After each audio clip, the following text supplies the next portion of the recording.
మంది చనిపోవడానికి కారణమైన ఆ ఉగ్రవాదులు అంతాను ఈరోజు మోడీ గారి మాటల్లో మనకు స్పష్టంగా కనబడింది.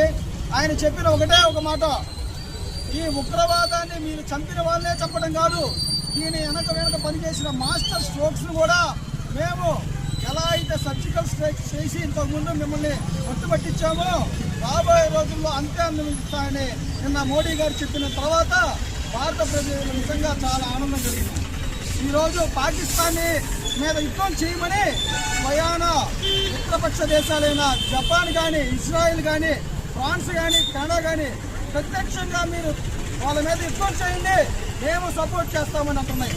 దీన్ని బట్టి రాబోయే రోజుల్లో ఉగ్రవాదానికి సపోర్ట్ చేసే ఏ దేశమైనా సరే భారతం ఎంత సహన దేశమో అలాగే అంత ఉగ్రరూపం చేసే దేశమని రేపు నిరూపించాల్సిన సమయం ఆసన్నమైంది.